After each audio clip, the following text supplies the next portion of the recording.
जय हिंद दोस्तों, आपका स्वागत है आपके अपने YouTube channel career with teaching पर। दोस्तों उम्मीद करता हूँ कि आप सभी लोग स्वस्थ होंगे, मस्त होंगे और अपनी आगामी परीक्षाओं की तैयारी अच्छी तरीक़ा से कर रहे होंगे। जो भी दोस्त इस चैनल पर पहली बार आया है, इस चैनल को सब्सक्राइब करें जिससे कि हमारी आने वाली न्यू वीडियो का नोटिफिकेशन सबसे पहले मिले। दोस्तों वीडियो पर शुरू से अंत तक बने रहें, यह वीडियो आपके लिए बहुत ही महत्वपूर्ण होने वाली है। दोस्तों इससे पहले वाले लेक्चर में मैंने जो आपको बता दिया था, जिसमें मैंने आपको दोस्तों गंगा नदी के बारे में बताया था। और गंगा नदी के साथ गंगा नदी के बाद दोस्तों मैंने आपको बताया था अ, दक्षिण दक्षिणी यानी दक्षिण भारत की दोस्तों नदियों के बारे में बताया था कल आपको।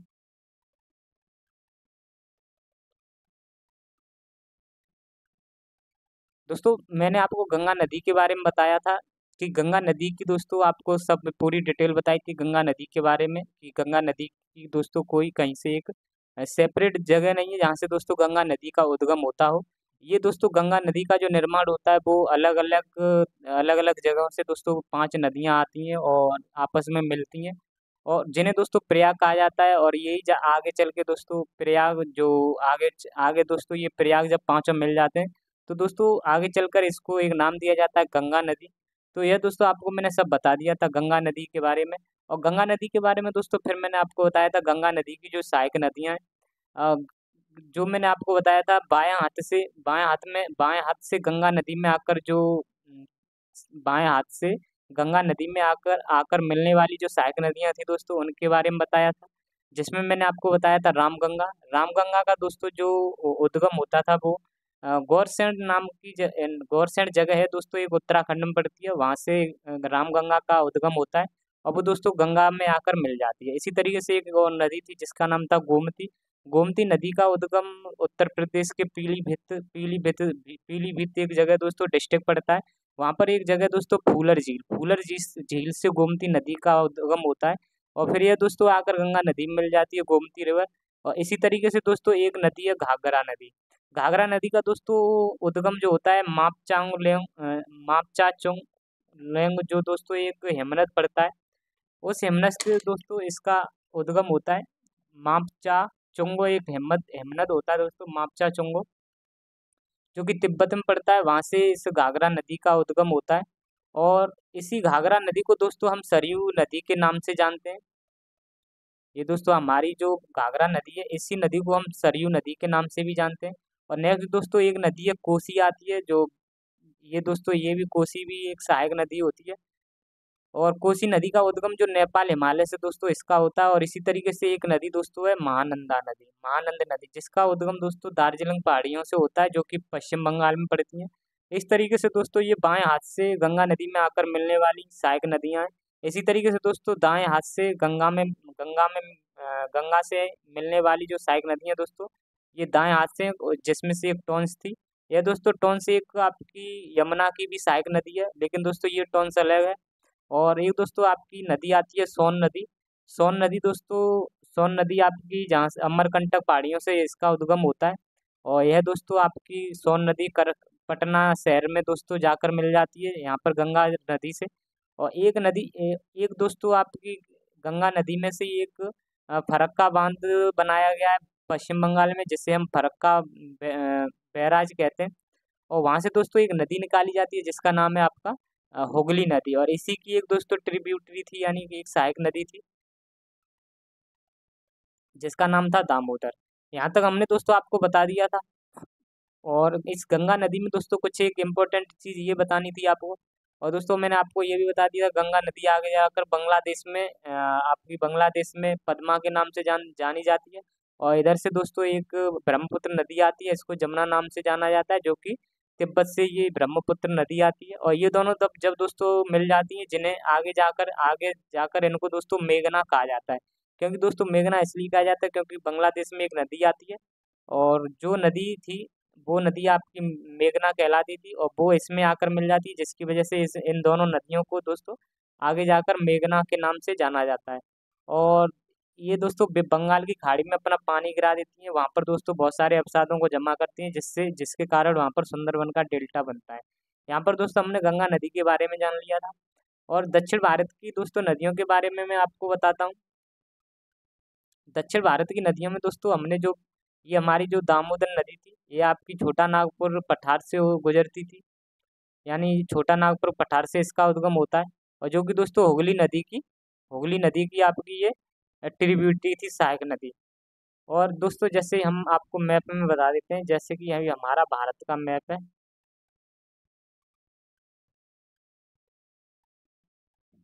दोस्तों दक्षिणी भारत को आपको याद देखना, जब दोस्तों हमारी जो हुगली नदी जब आती है, हुगली नदी और हुगली नदी की ये दोस्तों हुगली नदी ये यहाँ पर हमारी जब आती है, ये वाला आपको नहीं देखना दोस्तों।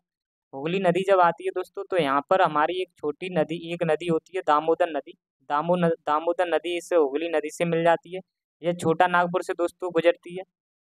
और इसी इसके बाद दोस्तों मैंने आपको दामोदर नदी के बारे में कुछ फैक्ट बताए थे। दामोदर नदी जो कि आपकी दामोदर नदी छोटे नागपुर पठार को दो भागों में बांटती है।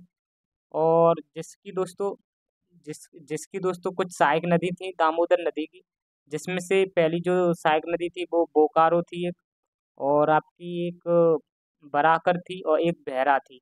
ये दोस्तों इसकी सहायक नदियां थी, बोकारो और और एक कोनार थी, और एक दोस्तों बराकर थी, एक बहरा थी। और इसी दोस्तों दामोदर नदी को, ये जो छोटे नागपुर से जिसका उद्गम होता था, इसी दामोदर नदी को दोस्तों पश्चिम बंगाल यानी वेस्ट बंगाल का शोक भी कहा जाता था। और दूसरी दोस्तों हमने जो दक्षिण भारत की नदी के बारे में जाना था, वो आपकी एक स्वर्ण रेखा थी। स्वर्ण रेखा का भी दोस्तों उद्गम छोटा नागपुर से ही होता है। ये दोस्तों पूरब की तरफ बहने वाली नदियों के बारे में पढ़ा था हमने, जो कि दोस्तों बंगाल की खाड़ी में गिर जाती हैं। ये पूर्व की तरफ बहने वाली नदियां हैं, जो कि बंगाल की तरफ बंगाल की खाड़ी में गिर जाती हैं। और दोस्तों स्वर्ण नदी के बारे में हमने पढ़ा था, ये छोटे नागपुर से इसका उद्गम होता है। और दोस्तों इसकी इसकी अगर स्वर्ण रेखा की नदी के बारे में आपको बताता हूँ, जिसके बारे में मैंने आपको ये भी बताया था कि यहाँ इस स्वर्ण रेखा नदी से दोस्तों इसके रेत में सोना मिलता है। और इसकी कुछ सहायक नदियों के बारे में मैंने आपको बताया था, जिसमें से एक हमारी कांची थी और एक रोरो थी, एक खरवई थी। कांची दोस्तों कांची थी, एक रोरो थी, एक दोस्तों खरवई थी। और दोस्तों यहाँ पर एक स्वर्ण रेखा नदी पर इसके तट पर दोस्तों दो इम्पोर्टेंट शहर बसे हुए थे, जिसमें से मैंने आपको बताया था एक हमारा जमशेदपुर था, जिसे टाटा नगर कहा जाता है, और एक दोस्तों रांची था। ये दोस्तों स्वर्ण रेखा नदी पर ही दोनों शहर बसे हुए हैं। और तीसरी जो नदी के बारे में हमने दोस्तों जाना था, जो कि पूर्व की तरफ बहती थी और जो बंगाली खाड़ी में जाकर गिर जाती है। जो तीसरी जो नदी थी दोस्तों, वो महानदी थी। और महानदी की जो अगर उत्पत्ति की बात करते हैं, तो दोस्तों ये महाराष्ट्र में एक दोस्तों पहाड़ी है, जिसका नाम है आपका जिस पहाड़ी का नाम है दोस्तों महाराष्ट्र से नहीं बहती, सॉरी। इसका नाम दोस्तों ये छत्तीसगढ़ से बहती है। ये आपकी छत्तीसगढ़ से बहती है महानदी। और जो कि दोस्तों स्यावा जो पहाड़ियाँ थी, जो स्यावा पहाड़ी छत्तीसगढ़ में पड़ती हैं, वहाँ से महानदी का दोस्तों उद्गम होता है। और इसकी कुछ सहायक नदियों के बारे में मैंने आपको बताया था, जिसमें से हमारी एक शिवनाथ थी और हंसदेव थी। पहली दोस्तों हमारी शिवनाथ हो गई दोस्तों, दूसरी हमारी हंसदेव, और तीसरी हमारी दोस्तों एक दोस्तों आपा थी, आपा, जोंक और तेल। ये दोस्तों महानदी की सहायक नदियां हो गई। महानदी के दोस्तों तट पर, यानी कि महानदी का जो दोस्तों तट है, इसके तट पर दो प्रमुख शहर बसे हुए थे। एक एक तो दोस्तों आपका उड़ीसा में पड़ता है।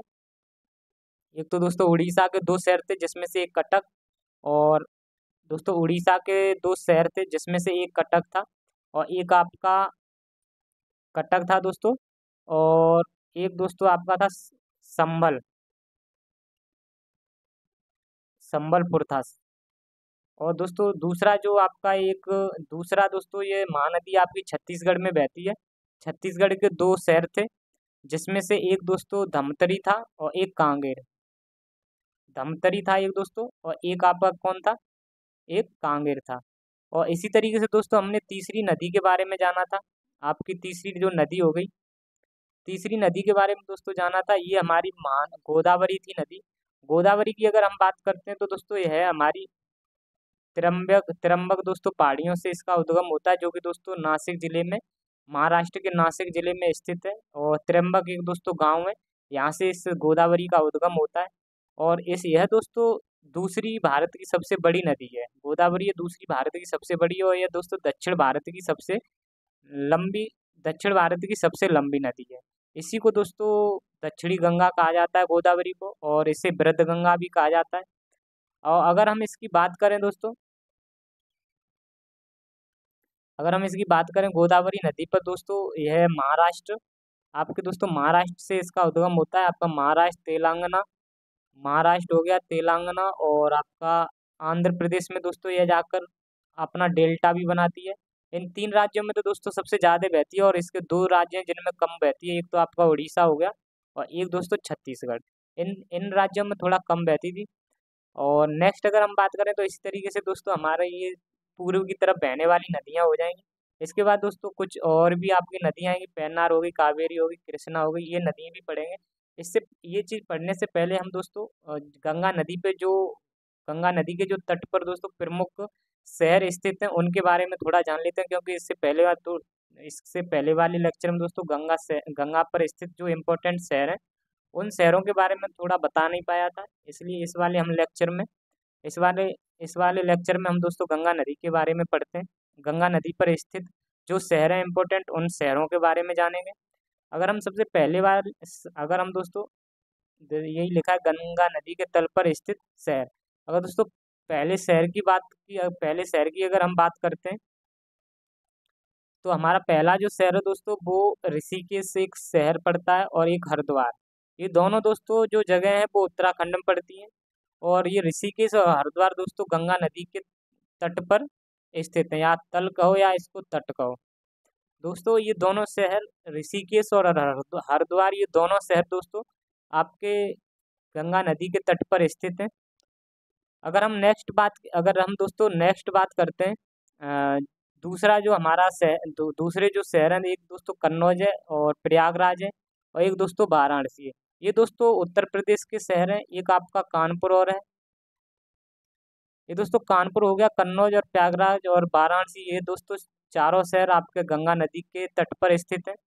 और अगर हम दोस्तों तीसरे की अगर बात करते हैं, तीसरे जो हमारा स्टेट है बिहार, तीसरा स्टेट्स बिहार है। अब अगर हम इसकी बात करें, तीसरे स्टेट्स बिहार में दोस्तों कुछ सिटी हैं, शहर हैं, जिसमें से हमारा एक है छपरा, और दूसरा है दोस्तों पटना, तीसरा सोनपुर, भागलपुर। ये दोस्तों चारों शहर बिहार के यह गंगा नदी के तट पर स्थित हैं। और एक दोस्तों शहर पड़ता है हमारा साहेबगंज। साहेबगंज भी दोस्तों हमारा गंगा नदी के तट पर स्थित है। और अगर हम नेक्स्ट बात करें, ये दोस्तों साहेबपुर जो शहर है यह है हमारा झारखंड में स्थित है। और दोस्तों अगर हम इसी तरीके से अगर हमारी तरफ जो पूर्व भारत की यानी कि हमारे जो ईस्टर्न फ्लोइंग रिवर थी उनके बारे में हमने जो बात कर रहे थे,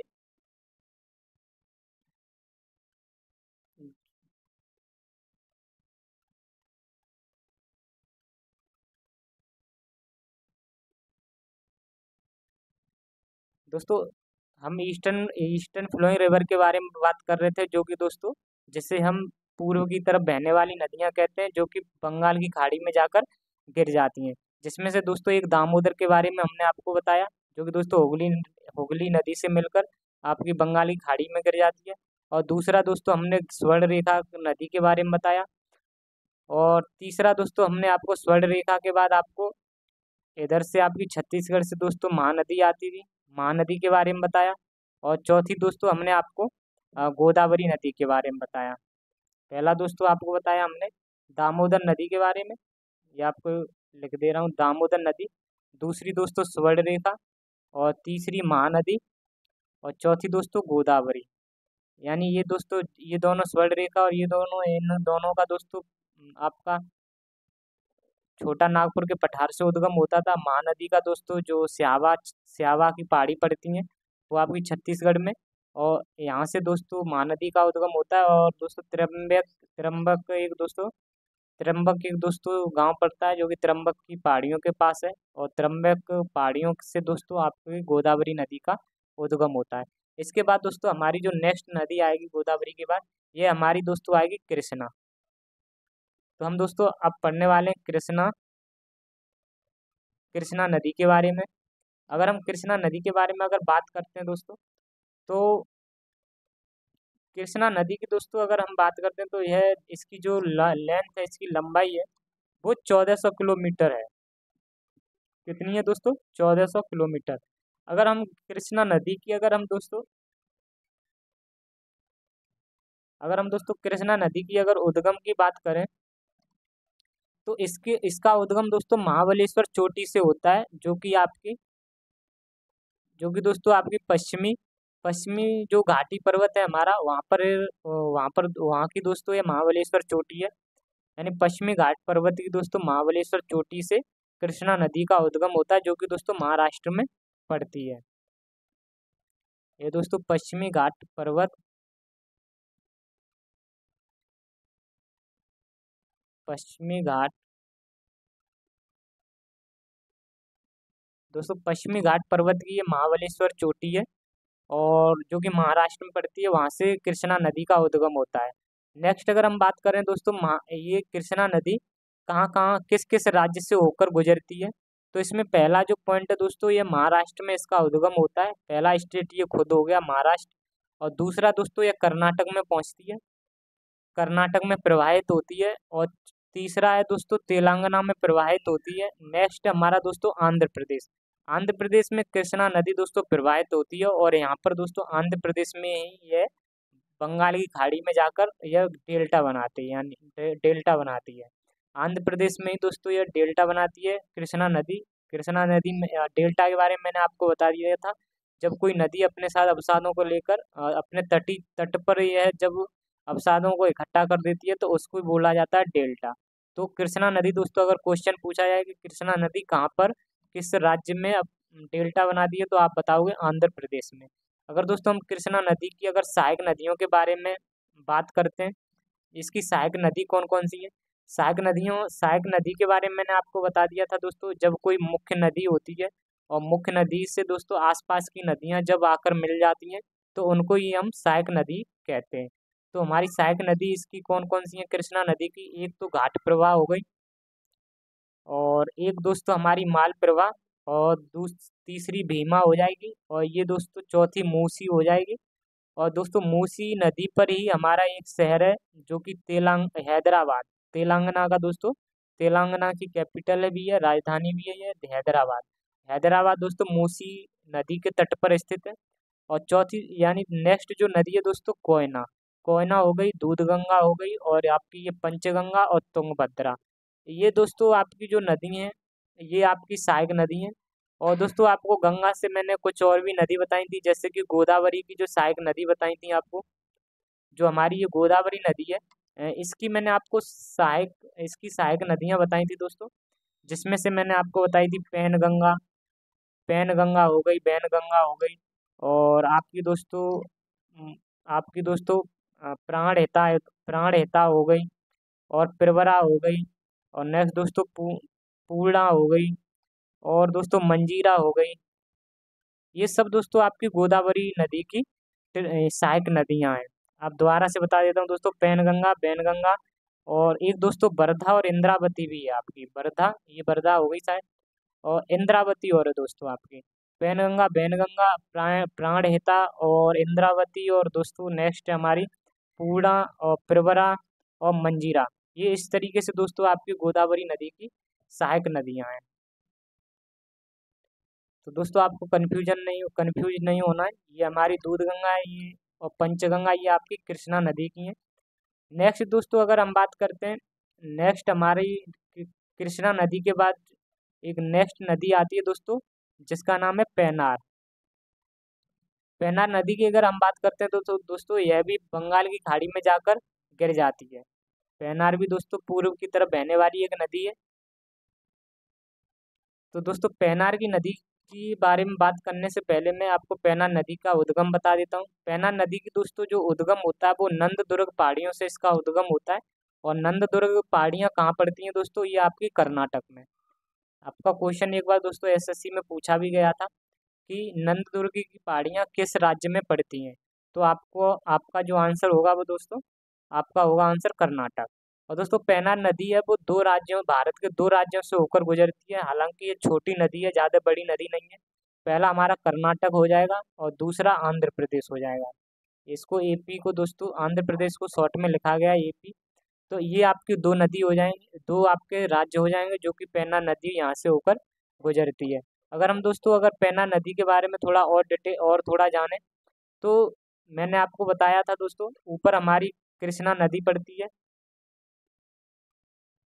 ये हमारी दोस्तों कृष्णा नदी पड़ गई और इसके बीच में दोस्तों ये हमारी आपकी पेन्नार नदी हो गई, कृष्णा हो गई। और यह दोस्तों पेन्नार और इसके नीचे दोस्तों पेन्नार नदी के नीचे आती है हमारी कावेरी नदी। तो एक बार क्वेश्चन पूछा गया था दोस्तों कृष्णा नदी और कावेरी नदी के बीच में कौन सी नदी बहती है? तो आपका जो आंसर होगा दोस्तों वो पेन्नार नदी होती है बहती है। तो पेन्नार नदी में दोस्तों एक ये और पॉइंट है कि यह पेन्नार नदी कृष्णा व कावेरी के बीच में बहती है। कृष्णा और कावेरी नदियों के बीच में दोस्तों बहने वाली नदी है वो आपकी पेन्नार नदी हो जाएगी। अगर इसकी सहायक नदियों के बारे में बात करें दोस्तों, हम पेन्नार की जो सहायक नदियों के बारे में बात करें तो इसकी सहायक नदियों में एक आपकी चित्रावती है और एक दोस्तों कुंदेरू है। ये दोस्तों सबसे इम्पोर्टेंट है, आपको याद रखनी है इसकी पेन्नार नदी की सहायक नदियाँ जिनमें से चित्रावती और आपकी कुंदेरू। अगर हम दोस्तों नेक्स्ट बात करें, नेक्स्ट जो नदी है दोस्तों हमारी कावेरी है। पेन्नार के बाद दोस्तों हमारी एक नदी आती है कावेरी। अगर हम दोस्तों कावेरी नदी के बारे में बात करें,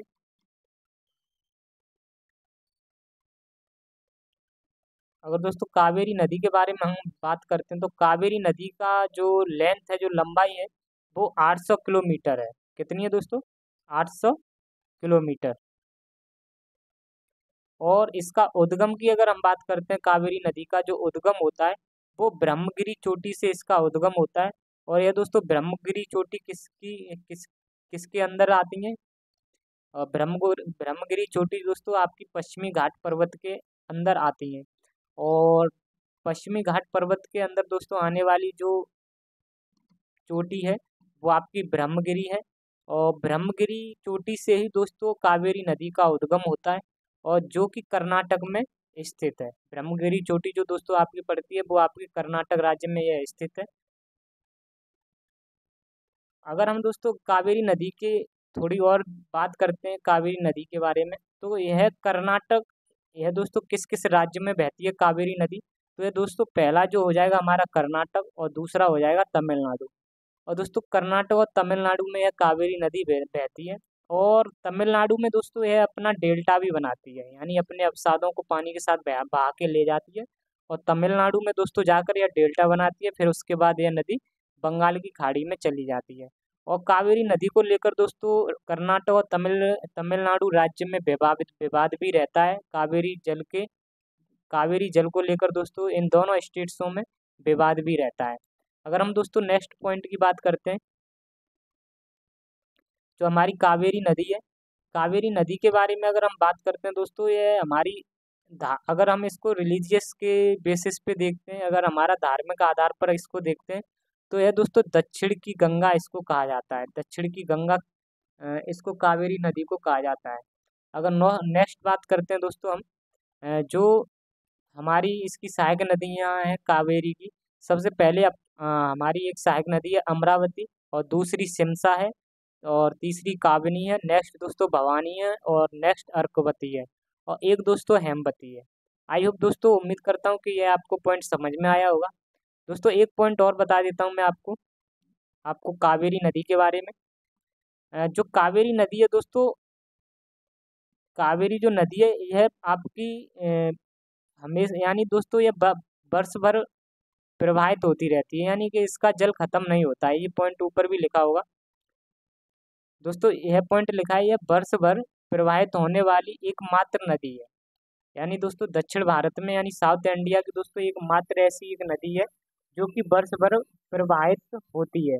और यह दोस्तों प्रवाहित क्यों होती है इसका एक रीजन है, क्योंकि दोस्तों नॉर्थ और साउथ नॉर्थ ईस्ट और साउथ वेस्ट के जो मानसून होते हैं उनके बीच में दोस्तों यह दोस्तों नदी पड़ती है, जिसकी वजह से कावेरी नदी में वर्ष भर पानी प्रवाहित रहता है। जैसे मैं आपको दोस्तों बता देता हूँ, हमारे भारत में दोस्तों 70% जो बारिश होती है, जैसे ये हमारा दोस्तों भारत का है, दक्षिणी भारत का मैप हो गया।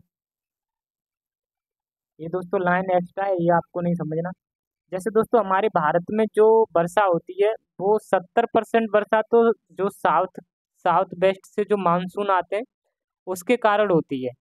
साउथ वेस्ट से जो दोस्तों मानसून चलते हैं साउथ वेस्ट से, यानी कि साउथ यानी दक्षिण और पश्चिम से जो मानसून आते हैं साउथ वेस्ट मानसून द्वारा दोस्तों, ये जून से सितंबर तक के है दोस्तों मानसून बारिश कराते हैं भारत में।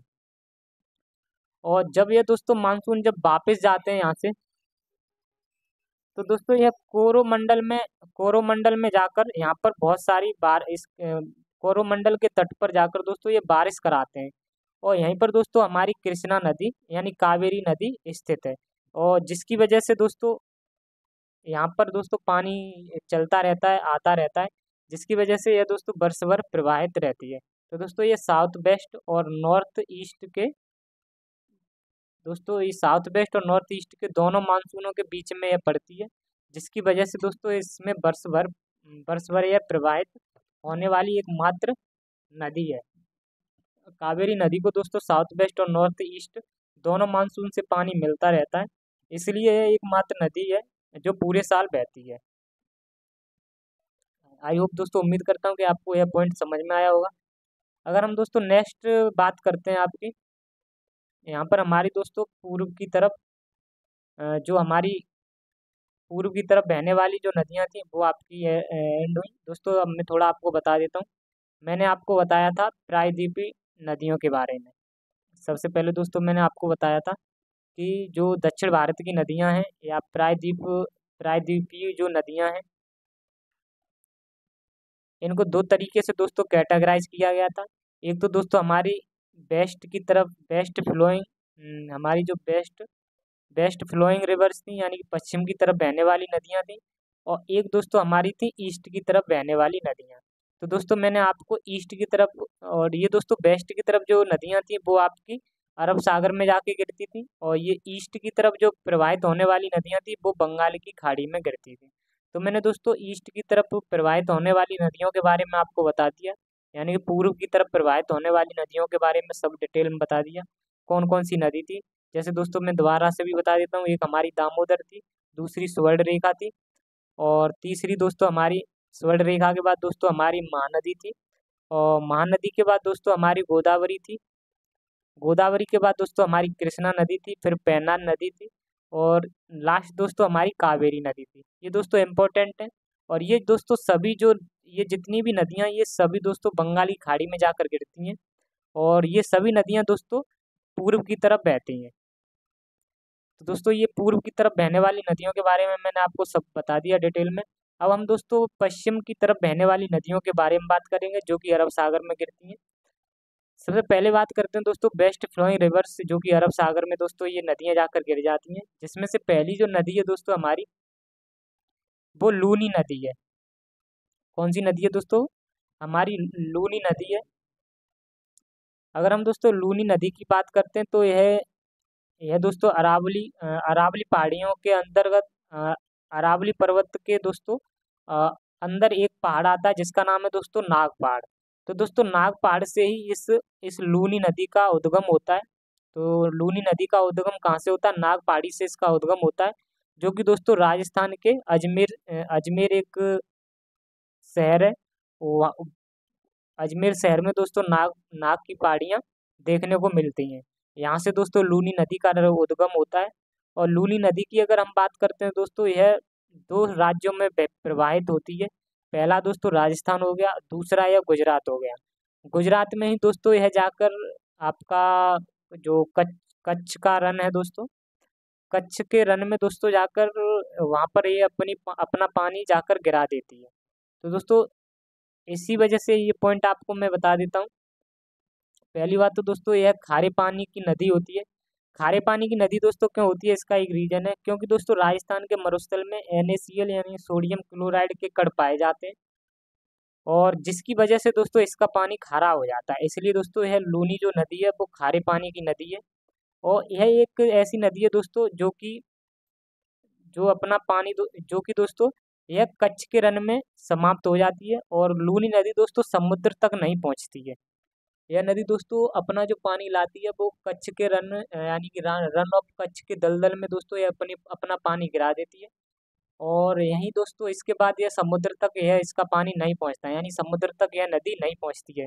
रन का कच्छ की बात करें दोस्तों, मैंने आपको जब बता दिया था, जब प्रायद्वीप और पढ़ा रहा था, तो मैंने बताया था दोस्तों आपका जो काठियावाड़ का प्रायद्वीप है, काठियावाड़ का जो प्रायद्वीप है दोस्तों, और वो काठियावाड़ का प्रायद्वीप दोस्तों तीन सागरों से घिरा हुआ है, तीनों तरफ से जलों से घिरा हुआ है। पहला तो ये हमारा कच्छ का रन था, यानी जिसे हम कच्छ की खाड़ी कहते हैं, इससे घिरा था। और दूसरा दोस्तों खम्बत की खाड़ी थी, उसके जल से घिरा था। और नीचे दोस्तों अरब सागर था, अरब सागर से घिरा हुआ था। तो ये हमारा दोस्तों काठियावाड़ का प्रायद्वीप हो गया। और दोस्तों यही हमारी लूनी नदी जो आती है वो आपकी इस कच्छ कच्छ की खाड़ी में अपना पानी गिरा देती है। यह दोस्तों कच्छ की खाड़ी जो है, यह दलदल दलदल का एरिया है, यानी कि यहाँ पर थोड़ा पानी वगैरह दलदल का एरिया पानी मिलता है, यहीं पर दोस्तों अपना लूनी नदी पानी गिरा देती है। और यह दोस्तों सागर में या समुद्र तक इसका पानी नहीं पहुँचता है। और दूसरी दोस्तों अगर इसके पॉइंट की बात करें, ये आपको बोल लिख दिया है मैंने, ये दोस्तों आपका खम्बात की खाड़ी हो जाएगा। दोस्तों इस बाकी की जितनी भी नदियां होंगी वो खम्बात की खाड़ी में जाकर मिलेंगी। और खम्बात की जो खाड़ी है दोस्तों वो अरब सागर का हिस्सा ही है। जो खम्बात की खाड़ी है दोस्तों वो अरब सागर का ही हिस्सा हिस्सा है। आप खम्बात की खाड़ी को या अरब सागर को कुछ भी कह सकते हो। अगर हम दोस्तों लूनी नदी की कुछ सहायक नदियों के बारे में जानते हैं दोस्तों, इसकी सहायक नदियों के नाम ऐसे हैं कि आपको इसके नामों को देखकर हंसी आ जाएगी। पहला जो दोस्तों इसकी सहायक नदी का नाम है वो है सूखड़ी, और दूसरा नाम है जूजड़ी, और तीसरा है दोस्तों बांडी, और चौथा है दोस्तों खारी, और दोस्तों नेक्स्ट है लीलड़ी। और ये दोस्तों इम्पोर्टेंट है जवाई। जवाई वेरी वेरी इंपॉर्टेंट है दोस्तों, ये एग्जामों में भी पूछा गया है कि जवाई किस नदी की सहायक नदी है, तो आपको बताना पड़ेगा लूनी नदी की सहायक नदी है। अगर हम दोस्तों नेक्स्ट नदी की बात करते हैं जो कि पश्चिम की तरफ प्रवाहित होती है, जो कि अपना पानी अरब सागर की तरफ छोड़ती है। हालांकि दोस्तों आप अरब सागर कहो चाहे कि खम्मत खाड़ी कहो, कुछ भी कहो दोस्तों एक ही बात है। क्योंकि दोस्तों आप अगर खम्बत की खाड़ी, कहीं ना कहीं खम्बत की खाड़ी अरब अरब सागर का ही भाग है। तो दोस्तों अगर हम साबरमती नदी की अगर हम बात करते हैं तो इसका जो उद्गम होता है वो उदयपुर राजस्थान से दोस्तों होता है इसका उद्गम, जो कि दोस्तों अरावली पर्वत से साबरमती का उद्गम होता है। और अरावली पर्वत से वो भी दोस्तों उदयपुर राजस्थान से। दोस्तों उदयपुर राजस्थान में अरावली पर्वत है, वहां से दोस्तों साबरमती नदी का उद्गम होता है। और साबरमती दोस्तों दो राज्यों में बहती है, पहला एक तो राजस्थान, दूसरा गुजरात। गुजरात से जाकर दोस्तों यह अपना पानी खम्बात की खाड़ी में गिरा देती है। अगर हम दोस्तों साबरमती के नदी के बारे में बात करें तो यहाँ पर दोस्तों गांधी आश्रम दोस्तों जो कि गुजरात में स्थित है। साबरमती गांधी का आश्रम, दोस्तों गांधी का जो आश्रम था वो गुजरात में साबरमती नदी के तट पर ही स्थित था। दोस्तों गांधी आश्रम जो गुजरात में पड़ता है, गुजरात में स्थित है। यह आश्रम दोस्तों साबरमती नदी के तट पर ही स्थित है। और इसकी अगर हम बात करते हैं तो दोस्तों इस साबरमती नदी के तट पर दो प्रमुख शहर और स्थित हैं, जिसमें से दोस्तों पहला अहमदाबाद हो जाएगा और दूसरा दोस्तों गांधीनगर हो जाएगा। ये दोनों शहर दोस्तों, गांधीनगर और अहमदाबाद दोनों शहर साबरमती नदी के तट पर स्थित हैं। अगर हम दोस्तों बात करें साबरमती नदी के सहायक नदियों के बारे में, तो हालांकि इम्पोर्टेंट कुछ है नहीं, फिर भी आपको नॉलेज के पर्पज से आप देख सकते हो। पहली है सई नदी, और दूसरी है दोस्तों बाकल नदी, एक है माजम नदी, और एक है दोस्तों हतमती नदी। ये दोस्तों आपको याद रखनी है, सई नदी, बाकल, माजम नदी और हतमती, ये साबरमती नदी की सहायक नदियां हैं। और नेक्स्ट दोस्तों एक नदी आपकी पड़ती है माही। यह भी दोस्तों पश्चिम की तरफ बहने वाली एक नदी है। माही नदी के बारे में अगर हम बात करें दोस्तों, तो इसका जो उद्गम होता है वो विंध्य पर्वत से इसका उद्गम होता है, जो कि मध्य प्रदेश के अंदर आता है। और माही नदी दोस्तों किस किस राज्य से बहती है वो भी आपको बता देता हूँ। पहला तो आपका मध्य प्रदेश हो गया, दूसरा राजस्थान, तीसरा दोस्तों गुजरात, और गुजरात से भी दोस्तों ये अपना पानी जाकर खंबात की खाड़ी में गिरा देती है। अगर हम दोस्तों माही नदी के बारे में बात करें तो यह एकमात्र ऐसी जो नदी है दोस्तों जो कि कर्क रेखा को 2 बार काटती है। मैंने आपको दोस्तों जब बताया था, जब मैंने आपको दोस्तों इंडिया के बारे में बताया था, इंडिया से दोस्तों कौन सी कर्क रेखा इंडिया के कितने राज्यों से कर्क रेखा गुजरती है, तो वो भी मैंने आपको बताया था। तो दोस्तों ये जो हमारी कर्क रेखा है, ट्रॉपिक ऑफ कैंसर कहते हैं, इसको दोस्तों 2 बार काटती है। इस नदी को दोस्तों 2 बार काटती है। ये तो दोस्तों 3 बार हो गया, एक बार ऐसे कट गई और दूसरी बार दोस्तों इस तरीके से कट के खंबात की खाड़ी में गिर जाती है। तो इसी तरीके से दोस्तों अगर हम दोस्तों माही नदी के बारे में बात करते हैं तो इसकी जो सहायक नदी है उसमें से दोस्तों आपकी एक जोखम हो जाएगी, और एक दोस्तों इस जोखम को दोस्तों हम जाखम भी कहते हैं। ये दोस्तों जोखम जो नदी है आपकी जाखम नदी भी कहलाती है। एक दोस्तों सोम है, और एक अनास, और एक इरु।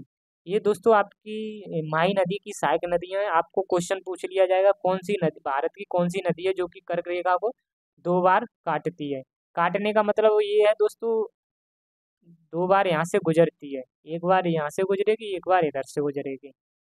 इसी तरीके से दोस्तों अगर हम नेक्स्ट पॉइंट की बात करते हैं, हमारी जो देश की अगर हमारी सबसे छोटी नदी की बात करें दोस्तों, ये है हमारी नदी है आपकी दोस्तों जो कि अरवरी नदी है।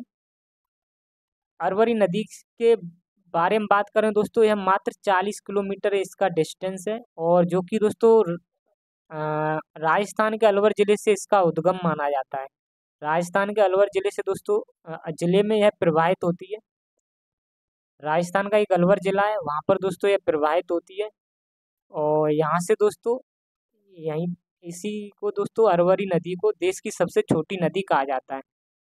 दोस्तों मैंने आपको बताया था, आपको नदी, क्योंकि आपने कहीं ना कहीं नहर भी देखी होगी तो आप सोच रहे होंगे हम नहर और हमारी नहर इससे नदी से भी छोटी है। तो इन दोनों में दोस्तों अंतर होता है, क्योंकि ये नदी होती है, ये स्वतंत्र होती है दोस्तों, और इन्हीं नदियों से नहरों को निकाला जाता है। तो ये दोस्तों अलग पॉइंट हो जाएगा, ये अलग हो जाएगा। आपको ये नहर नहीं समझनी है कि ये अरवरी नहर है, ये दोस्तों सबसे छोटी नदी है। अगर हम दोस्तों नेक्स्ट नदी के बारे में बात करें तो हमारी पश्चिम की तरफ एक और नदी बहती है जिसका नाम है नर्मदा। ये दोस्तों नर्मदा नदी के बारे में अगर हम बात करें तो इसकी जो लंबाई है, इसकी जो लेंथ है वो 1312 किलोमीटर इसकी लेंथ है, और इसका उद्गम जो होता है दोस्तों वो अमरकंटक की चोटी से इसका उद्गम होता है जो कि मध्य प्रदेश के अंदर आती है। यहाँ से दोस्तों मैंने आपको बताया था कि अमरकंटक चोटी से ही आपका एक सोन नदी है, सोन नदी का भी उद्गम होता है। अगर हम दोस्तों नर्मदा नदी की बारे में बात करते हैं कि ये किस किस राज्य से होकर बहती है, तो पहला जो हमारा राज्य हो जाएगा वो मध्य प्रदेश हो जाएगा, और दूसरा दोस्तों महाराष्ट्र, और तीसरा गुजरात। और इन तीनों राज्यों से वो गुजरती है दोस्तों है नर्मदा नदी, और लास्ट में जाकर दोस्तों खंबात की खाड़ी में अपना पानी छोड़ देती है। और यह दोस्तों पहली नर्मदा नदी ऐसी है जो कि एस्चुरी यानी कि ज्वार नद दोस्तों ज्वार नद मुख का निर्माण करती है। ये दोस्तों मैंने आपको बता दिया था, ज्वार नद का ज्वार नद मुख होता है उसका इसका मतलब होता है दोस्तों जब कोई नदी अपना पानी डायरेक्ट समुद्र में छोड़ती है, अपन कोई भी ना अवसादों को इकट्ठा नहीं करती हो, उसी को दोस्तों एस्चुरी कहते हैं। तो यह दोस्तों क्योंकि पश्चिम घाट है जो ये दोस्तों ऊंचा भी है पूर्वी घाट से, और ऊंचाई की वजह से दोस्तों यहाँ पर जो नदियों की जो गति हो जाती है वो तीव्र हो जाती है, जिसकी वजह से यहाँ पर अ, ये दोस्तों अरब सागर यानी खंबात खाड़ी में अपना पानी गिरा देती हैं डायरेक्ट। और ये दोस्तों जो पूर्व की तरफ जो नदियां हैं वो दोस्तों पूर्वी घाटी पर्वत की ऊंचाई कम है, जिसकी वजह से यहाँ से जो नदियां बहती हैं वो दोस्तों धीमी गति से बहती हैं, जिस कारण ये दोस्तों अपने तटों पर बहुत सारा अवसादों को इकट्ठा कर देती हैं, जिसकी वजह से ये दोस्तों डेल्टाओं का निर्माण करती हैं। आई होप दोस्तों, उम्मीद करता हूँ कि आपको एस्चुरी और ये पॉइंट फिर से समझा दिया, समझ में आया होगा। अगर हम दोस्तों नर्मदा नदी के नेक्स्ट पॉइंट के बारे में बात करें तो ये नर्मदा नदी दोस्तों अरब सागर में मिलने वाली दक्षिण भारत की सबसे लंबी नदी है। क्यों दोस्तों ये दक्षिण भारत की सबसे लंबी है? ये दोस्तों आप इस पॉइंट को इस तरीके से भी याद रखना है कि पश्चिम भारत की ओर दोस्तों, ये पश्चिमी भारत की ओर बहने वाली दक्षिण भारत की सबसे लंबी नदी है। आपको इस तरीके से याद है, यानी कि ये दोस्तों दक्षिण भारत की सबसे लंबी नदी है। ये दोस्तों वो भी पश्चिम अरब सागर की, अरब सागर आपको याद रखना है, अरब सागर में मिलने वाली दक्षिण भारत की सबसे लंबी है। और हमारी जो दोस्तों गोदावरी थी, वो दोस्तों गोदावरी थी, वो तो दोस्तों पूर्व की तरफ बहने वाली सबसे बड़ी नदी थी। आपको ये दोस्तों नर्मदा याद रखना है, ये दोस्तों पश्चिमी भारत की तरफ, आपको याद रखना पश्चिम भारत की ओर बहने वाली,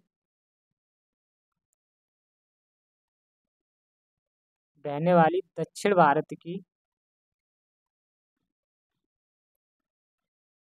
सबसे लंबी नदी है। आपसे या पश्चिम भारत की ओर बहने वाली पूछ लिया जाए, या दोस्तों अरब सागर में मिलने वाली पूछ लिया जाए, पश्चिम भारत की बहने वाली दक्षिण भारत की सबसे लंबी नदी भी आपकी नर्मदा हो जाएगी। और अरब सागर में मिलने वाली जो दोस्तों दक्षिण भारत की सबसे लंबी नदी हो जाएगी, वो आपकी नर्मदा हो जाएगी। और दोस्तों मैंने आपको गोदावरी के बारे में बताया था, मैंने दोस्तों आपको गोदावरी नदी के बारे में बताया था। गोदावरी जो नदी थी दोस्तों, ये दक्षिण भारत की सबसे लंबी नदी थी। ये दोस्तों दक्षिण भारत की सबसे लंबी थी, पर लेकिन यह दोस्तों पूर्व की ओर बहती थी। आप इस तरीके से याद रखोगे दोस्तों, पूर्व की तरफ बहने वाली दक्षिण भारत की सबसे लंबी नदी कौन सी हो जाएगी, तो आपकी गोदावरी हो जाएगी। अगर पश्चिम भारत की ओर बहने वाली दोस्तों दक्षिण भारत की सबसे लंबी नदी कौन सी हो जाएगी, तो आपकी नर्मदा हो जाएगी। यहाँ पर आपको ये डिफरेंस याद रखना है। नेक्स्ट अगर हम पॉइंट की बात करते हैं दोस्तों, नर्मदा जो नदी है, यह भ्रंश घाटी में बहती है। भ्रंश घाटी क्या होता है दोस्तों, मैंने आपको बताया कि जब दोस्तों पर्वतों काटकर नदियां आगे बहती हुए निकल जाती हैं, तो दोस्तों वो भ्रंश घाटी में बहती है। यानी दो पर्वतों को जब नदियां काट देती हैं, यानी दो पर्वतों के बीच में जो नदियां बहती हैं, वो दोस्तों इन पर्वतों को काट कर एक टाइप का गड्ढा बना लेती हैं, एक टाइप का दोस्तों नीचे नीची जमीन बना लेती हैं, जिसमें ये बहती हैं। उसी को दोस्तों भ्रंश घाटी कहा जाता है। एक तरीके का इन इन पर्वतों को काट कर गड्ढा बना लिया जाता है, इसको ही दोस्तों भ्रंश घाटी कहा जाता है। यानी कि दोस्तों ये भ्रंश घाटियों में बहने वाली एक नर्मदा नदी है, और जो कि दोस्तों बिंद और सतपुड़ा पर्वत के बीच में बहती है। ये दोस्तों बिंद और सतपुड़ा पर्वत के बीच में बहने वाली जो नदी है आपकी, वो आपकी है दोस्तों नर्मदा नदी। अगर हम दोस्तों इसके नेक्स्ट पॉइंट की अगर बात करें, तो इसकी जो सहायक नदियां हैं,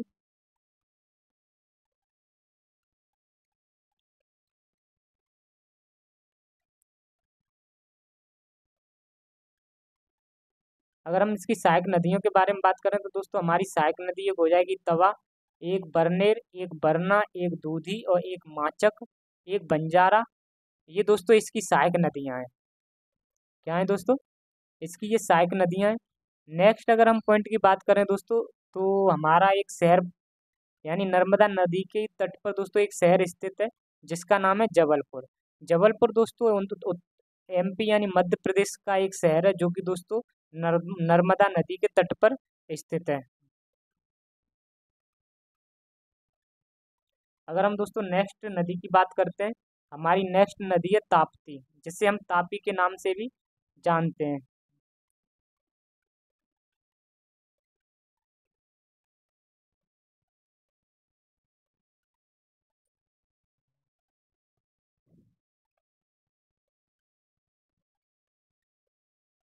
नेक्स्ट दोस्तों हमारी जो नदी है, वो आपकी ताप्ती है। तापी कहो या दोस्तों इसको ताप्ती को, एक ही बात है। अगर हम दोस्तों तापी नदी यानी ताप्ती नदी का अगर हम नदी की ताप्ती नदी की अगर हम बात करते हैं, तो इसकी तो दोस्तों उद्गम की बात करें, तो इसका उद्गम जो होता है दोस्तों मुल्ताई से होता है। इसका दोस्तों मुल्ताई नामक स्थान से इसका उद्गम होता है, जो कि दोस्तों मध्य प्रदेश के बैतूल जिले में पड़ता है। यानी कि ताप्ती नदी का जो उद्गम होता है, वो मुल्ताई नामक के स्थान से होता है, जो कि दोस्तों मध्य प्रदेश के बैतूल जिले में पड़ता है। और अगर हम ताप्ती नदी की अगर बात करें कि किस किस राज्य से बहती है, तो दोस्तों यह मध्य प्रदेश से और महाराष्ट्र से और गुजरात से दोस्तों यह नदी बहती है। यानी कि इन तीनों राज्यों में दोस्तों प्रवाहित होती है, और अंत में जाकर यह दोस्तों खंबात की खाड़ी में अपना पानी गिरा देती है। और यह भी दोस्तों ज्वार नद मुख का निर्माण करती है।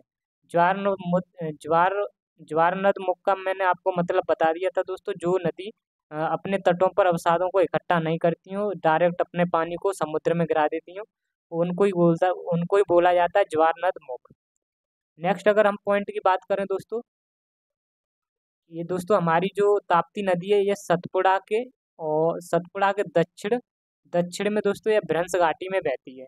भ्रंश घाटी दोस्तों आपका वो होता है जो पर्वतों के बीच में दोस्तों जो गैप बन जाता है, यानी पर्वतों के बीच में जो गैप बन जाता है दोस्तों, उनके बीच में जो नदियां बहती हैं, ये इधर आपका एक पर्वत हो गया और एक दोस्तों इधर आपका पर्वत हो गया। इनके बीच में जो दोस्तों गैप बन जाता है और जो कि दोस्तों नदियां काटते काटते दोस्तों इनके बीच में गैप बना देती हैं और फिर दोस्तों बहती हैं। इधर भी पर्वत हो जाएगा, इधर भी पर्वत हो जाएगा, इनके बीच में जो बहने वाली जो नदियां होती हैं दोस्तों, उनको ही कहा जाता है कि वो दोस्तों भ्रंश घाटियों में बहती हैं। तो यही दोस्तों ताप्ती भी नदी है, यह सतपुड़ा के दक्षिण में दक्षिण में दोस्तों भ्रंश घाटी में बहती है। इसी तरीके से दोस्तों नर्मदा नदी भी हो गई हमारी दक्षिणी, हमारी दोस्तों नर्मदा नदी भी हो गई, वो भी भ्रंश घाटी में बहने वाली नदी है। नेक्स्ट अगर हम दोस्तों ताप्ती की बात करें तो इस गुजरात का एक सूरत शहर पड़ता है, ये दोस्तों ताप्ती नदी के तट पर स्थित है। अगर हम ताप्ती नदी की अगर सहायक नदियों के बारे में बात करें तो दोस्तों इसकी सहायक जो नदी है वो एक गिरना है, एक दोस्तों आपकी पंजरा है और एक दोस्तों आपकी बोरी है, एक अनर है। ये आपको दोस्तों याद रखनी है, एक गिरना और एक पंजरा और एक दोस्तों बोरी, एक अनर। ये दोस्तों इम्पोर्टेंट नदी है जो कि आपको याद रखनी है इसकी सहायक नदियों के बारे में। और दोस्तों बाकी की अरब सागर में जो गिरने वाली जो नदियां हैं वो दोस्तों छोटी छोटी हैं, ज़्यादा बड़ी हैं नहीं। जिसमें से बात करें दोस्तों कुछ एक दो नदी है गोवा की, जिससे दोस्तों एक ज्वारी भी कहा जाता है, एक मांडवी। ये दोनों दोस्तों नदी जो निकलती हैं वो गोवा से होते हुए गुजरती हैं, यानी दोस्तों ये गोवा से निकलती हैं। गोवा की ये नदी है जिनको ज्वारी और मांडवी कहा जाता है। और ये दोस्तों ज्वारी जो नदी है इसको गोवा की जीवन रेखा यानी लाइफ ऑफ गोवा कहा जाता है। क्योंकि दोस्तों गोवा यानी कि जीवन जीवन रेखा क्यों कहा जाता है, क्योंकि दोस्तों जिन नदियों पर दोस्तों जो हमारा एग्रीकल्चर भी डिपेंड हो और भी और सभी चीज़ें इस नदियों पर ही डिपेंड रहती हैं, तो दोस्तों उनको जीवन रेखा कहा जाता है। तो इसलिए हमारी ज्वारी नदी गोवा की जीवन रेखा है। और मांडवी नदी की बात करते हैं दोस्तों, मांडवी नदी के तट पर एक गोवा की राजधानी है जो कि पणजी जिसे कहा जाता है, और यह दोस्तों पणजी मांडवी नदी के तट पर स्थित है। अगर हम दोस्तों नेक्स्ट नदी के बारे में बात करें, एक शरावती नदी है जो कि कर्नाटक में आपके पड़ती है। और नेक्स्ट दोस्तों अगर हम बात करें पेरियार नदी की, यह दोस्तों केरल में पड़ती है, केरल में स्थित है। केरल की दोस्तों पेरियार नदी बहुत इंपॉर्टेंट है। और एक भरत पूजा, ये दोस्तों सभी नदी हैं जो कि छोटी नदी हैं जो कि दोस्तों अरब सागर में गिरती हैं, ये सभी नदियाँ। तो आप कह सकते हो दोस्तों अरब सागर में गिरने वाली ये जो नदियां हैं ये बहुत बहुत छोटी हैं। ये दोस्तों केरल में पेरियार भरत पूजा नदी, ये केरल की है। और केरल की दोस्तों पेरियार नदी को जीवन रेखा कहा जाता है। जीवन रेखा के बारे में मैंने आपको बता दिया। अगर हम दोस्तों 5 लॉन्गेस्ट नदियों के बारे में बात करें, यानी 5 लॉन्गेस्ट रिवर के बारे में बात करें, कौन कौन सी सबसे बड़ी सबसे लंबी नदी है, जिसमें से पहली हमारी जो नदी हो जाएगी दोस्तों गंगा हो जाएगी, जिसकी लंबाई है 2525 किलोमीटर। इसके बारे में पूरी डिटेल से मैंने आपको दोस्तों एक एक शब्द समझाया, एक एक शब्द को समझाया गंगा नदी के बारे में। दूसरी नदी हो जाएगी दोस्तों हमारी गोदावरी। गोदावरी भी दोस्तों दूसरी सेकंड भारत की सबसे लंबी नदी है और जिसकी दोस्तों लंबाई है आपकी 1465 किलोमीटर, जो कि दोस्तों स्यावा की पहाड़ियाँ हैं जो कि छत्तीसगढ़ में। सॉरी दोस्तों, गोदावरी जो नदी है हमारी वो त्र्यंबक पहाड़ी है और वहाँ से दोस्तों इसका उद्गम होता है, जो कि आपकी महाराष्ट्र का एक जिला है नासिक जिले, वहाँ से दोस्तों उसके पास है दोस्तों त्र्यंबक की पहाड़ियाँ, वहाँ से इसका उद्गम होता है गोदावरी। और त्र्यंबक पहाड़ियों के नाम से दोस्तों एक गांव है उसी के पास, जिसको त्र्यंबक गांव कहा जाता है। वहीं से दोस्तों गोदावरी का उद्गम माना जाता है, जिसकी 1465 किलोमीटर लंबाई है। नेक्स्ट जो नदी है दोस्तों तीसरी, जिस कृष्णा नदी, जिसकी लंबाई 1400 किलोमीटर है। और चौथी नदी है दोस्तों हमारी यमुना नदी, जिसकी लंबाई 1376 किलोमीटर है। दोस्तों आपको मैंने इन सभी नदियों के बारे में डिटेल से बताया है। पांचवी जो नदी है दोस्तों हमारी नर्मदा नदी है, जिसकी लंबाई 1312 किलोमीटर है। कितनी है दोस्तों? 1312 किलोमीटर है। आई होप दोस्तों, उम्मीद करता हूँ कि आपको यह वीडियो पसंद आई हो। अगर वीडियो पसंद आई तो वीडियो को लाइक करें एंड चैनल को सब्सक्राइब करें। और दोस्तों यह वीडियो आपको दोस्तों अगर पसंद आई हो तो इस वीडियो को दोस्तों अपने जितने भी व्हाट्सएप ग्रुप या जो भी ग्रुप है उसमें शेयर करें। दोस्तों आज की वीडियो में इतना ही, मिलते हैं नेक्स्ट वीडियो में। जय हिंद, जय भारत, जय माँ सरस्वती।